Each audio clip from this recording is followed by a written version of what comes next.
杨紫、程以沉香如屑连发虐心绝情吻逼哭全网，拜托快撒糖。杨紫、程以主演的仙侠剧《沉香如屑》在优酷播出后，创下开播49小时热度就破万的佳绩，连迪丽热巴、任嘉伦的《玉娇记》都得让出平台热度冠军的宝座。而该剧接连上演玉童吻、屏风吻的浪漫唯美场面，紧紧抓住观众眼球。在最新剧情中，程毅诠释的仙界帝君应渊，为了帮助杨紫诠释的汉旦仙子颜旦忘却情爱并顺利下凡，决定为她断绝情根，更上演揪心绝情吻。观众看了跟着伤心落泪，直喊虐到心好痛，拜托剧组快撒糖。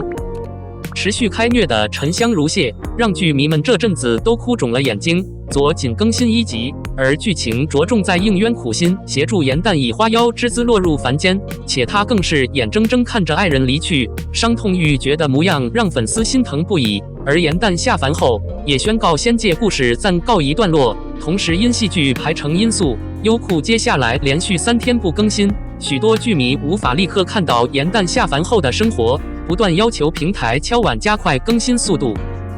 虽然昨杨紫和程毅上演绝情吻戏，让该剧稳居热度冠军，但有剧迷认为吻戏太过刻意，值更一集，还这么尬，若不是靠演员表现硬凹，很难看下去这婆婆妈妈的独角戏。斩断情根这操作硬是占了多半集，能撑下来不简单。吻戏安排自然些好吗？一会儿隔着屏风，一会儿嘴唇发光，我是看仙侠，不是看科幻好吗？也有粉丝认为剧中有吻戏就该偷笑了，竟然还嫌刻意。我还嫌吻戏太少。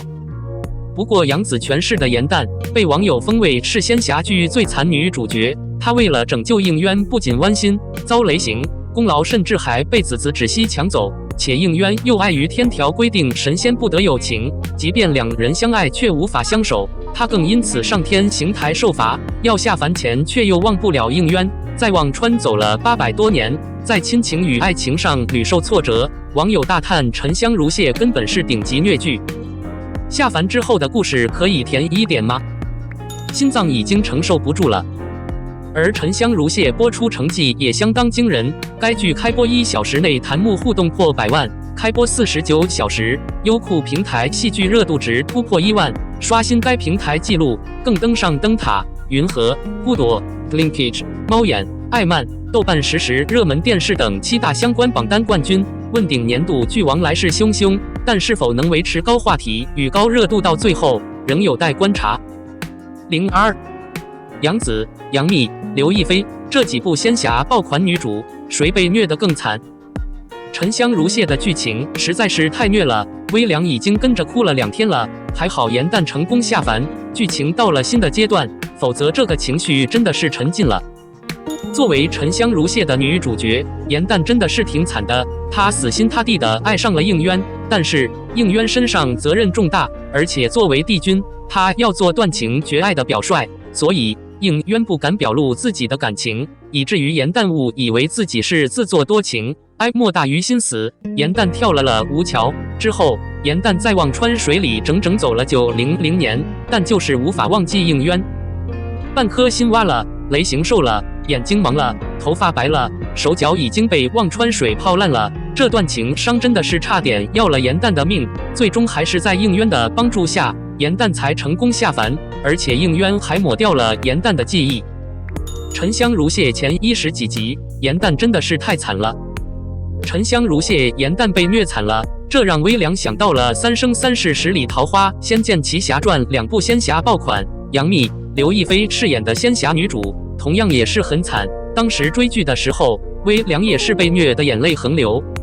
《三生三世十里桃花》中，杨幂饰演的白浅与夜华之间的虐恋，也同样让人很虐心虐肺。在这部仙侠剧中，白浅被夜华挖眼，最后跳了诛仙台，那个名场面至今让人记忆犹新。而《三生三世十里桃花》是2019年的爆款，这部仙侠剧中，白浅也是历经了生死，貌似看淡了前尘，只是最终误会化解，白浅与夜华的结局还是不错的。除了《三生三世十里桃花》，杨幂还在《仙剑奇侠传3》中饰演雪见一角，剧中雪见也有九死一生的很多经历，她与景天的感情也是充满了波折。不得不说，杨幂演仙侠大女主尤其是这种美强惨的角色，还是非常有韵味的。出道许多年，杨幂的仙侠剧也是为她的演艺之路做了很多的贡献。说到仙侠最惨的女主角，微凉就不得不说一下看过的第一部仙侠剧《胡歌》，刘亦菲主演的《仙剑奇侠传》。因为当时打过《仙剑》的游戏，所以这部剧播出的第一时间，微凉就追了。当然，胡歌、刘亦菲等一众演员也没有让观众失望。《仙剑奇侠传》中，当有灵气的赵灵儿在仙灵岛出现时，真的是挺让人惊艳。但因为赵灵儿是女娲后裔，她肩负着守护苍生的重任，她与李逍遥的感情也就不可避免地生出诸多波折。《仙剑奇侠传》是2005年的爆款，女娲后人不得善终，尤其是生了传人之后，他们的结局已经注定，赵灵儿也不例外。在与拜月的最后一战，赵灵儿使用女娲族的力量与之同归于尽。当赵灵儿浑身是血的倒在李逍遥的怀里时，微凉的眼泪不值钱，当时真的是哭惨了。从三大仙侠女主的结局而言，《仙剑奇侠传》中的赵灵儿殒命，她活在了李逍遥的记忆里。可悲可叹，三生三世十里桃花中，白前与夜华和好，算是欢乐的大结局，可喜可贺。而沉香如屑，目前结局未知。不过按照原著结局，颜旦与应渊彻底了断，他选择和于墨在一起。如果颜旦真的是原著的结局，你接受吗？杨紫，刘亦菲的文字，微凉就写到这，下面依然是微凉的碎碎念时间。